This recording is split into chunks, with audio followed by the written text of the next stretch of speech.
ના, બટર ખાવાથી કોઈ તમને કંઈ મળશે નહીં બરાબર. અને ખાવા તો વધારે નુકસાન થાય છે, જેથી કરીને અત્યારની જનરેશનને સમજવું જોઈએ કે ઘરનું ખાવા તો બેસ્ટ છે બરાબર.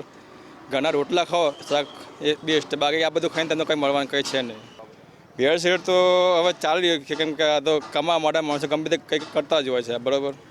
હવે જે હોય જે મળ્યું એ લોકો પણ ખરેખર જે ઘરનું છે ઘરનું છે, બહારનું છે બહારનું જ છે. એનો આરોગ્ય વિભાગને જે કહેવાય ફૂડ સેફ્ટી, જે એમને કાયદેસર જે પગલાં લેવા જોઈએ બરાબર. જે મ્યુનિસિપાલિટી જે એમને જે લાગતું હોય એ પ્રમાણે એ લોકોને. જો બહારનું આ ભેળસેળવાળી આઈટમો તો હું તો અત્યારે ખાતો જ નથી, પણ હું મારા ફ્રેન્ડોને પણ કહું છું કે આ ખાવાથી દૂર રહો તમે.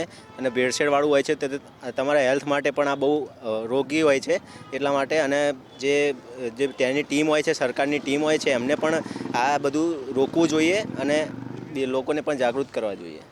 ગુજરાત ફર્સ્ટની ટીમને કોંગ્રેચ્યુલેશન, ખૂબ ખૂબ આભાર છે કે જેને આ પર્દાફાશ કરીને અમારી સેહતને સાચવી છે, તેથી એમને કોંગ્રેચ્યુલેશન. આ લોકો માટે હું એવું કહીશ કે આ લોકોને આરોગ્ય સાથે ચેડા ના કરવા જોઈએ. અને જેટલી સોસાયટીમાં રહેતા જેટલા લોકો છે અમદાવાદના, એ લોકોના આરોગ્ય સાથે છેડછાડ કરીને લોકોને જસ્ટ ખાલી પૈસા માટે આવું એના આરોગ્ય સાથે ના રમવું જોઈએ.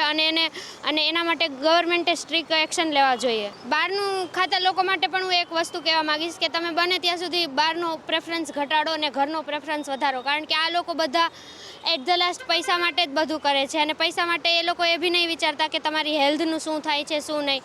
જસ્ટ ખાલી પૈસા ને પૈસા જ. એનો હું આભાર માનીશ કે જે લોકો આ બધા આવી રીતે જે ફ્રોડ કરતા હોય ને આવી રીતે આરોગ્ય સાથે છેડછાડ કરે છે, એને શું કહેવાય, એનો પર્દાફાશ કરીને લોકોને એટલી અવેરનેસ ફેલાવે છે, તો એના માટે હું આભાર માનીશ. ફર્સ્ટ ન્યૂઝ चैनल આ पर्दाफाश કર્યો છે, તો એના બદલ એનો ખૂબ ખૂબ આભાર. जी, पहली बात तो ये है कि अगर कोई भी नकली प्रोडक्ट बेच रहा है या फिर बना रहा है तो उनके ऊपर सख्त से सख्त कार्रवाई होनी चाहिए।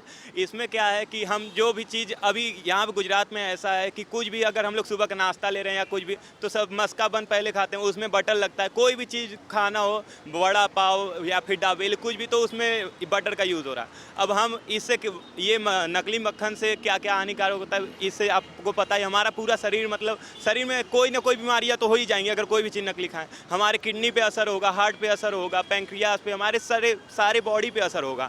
तो इससे क्या होता है, हार्ट का बीमारी जो होता है वो हो जाता है, फिर हमारा मोटापा बढ़ जाता है, मोटापा बढ़ेगा तो फिर डायबिटीज़ में वो कन्वर्ट हो जाएगा। अब डायबिटीज़ होगा तो स्टार्टिंग से ही बच्चे ऐसे खा रहे हैं अभी से, तो उनके आगे बढ़ के ज़्यादा डायबिटीज़ होगा, इसीलिए अभी के ज़्यादा हार्ट अटैक की बीमारियां हो रही हैं सबको। इनके ऊपर सख्त से सख्त कार्रवाई होनी चाहिए, इनके ऊपर जितना ज़्यादा हो सके कड़ी कार्रवाई करें। और आगे सरकार को ऐसा करना चाहिए कि सभी फैक्ट्रियों में ध्यान देना चाहिए, वहाँ पे कैसा है वहाँ पे पूरा छानबीन होना चाहिए। बहुत ही अच्छा कार्य किया है उन्होंने, इनके लिए बहुत ही हार्दिक शुभकामनाएँ हैं इनको कि इन्होंने ऐसा अच्छा काम किया है।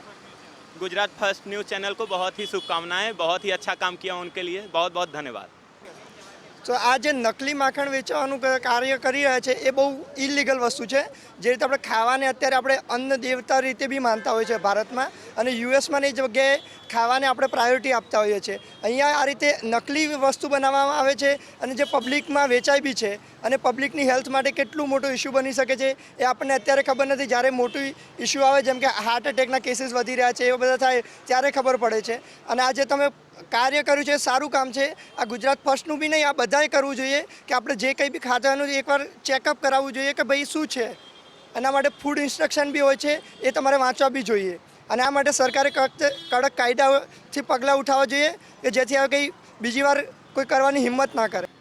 સૌથી પહેલાં તો હું ગુજરાત ફર્સ્ટ ટીમનો આભાર માનવા માંગીશ. સમગ્ર ગુજરાત યુનિવર્સિટીની જે વિદ્યાર્થીઓ અને જે ગુજરાતની જનતા છે, એ થકી હું ગુજરાત ફર્સ્ટનો આભાર માનવા માંગીશ કે એમણે આ સરાહનીય કાર્ય કર્યું છે.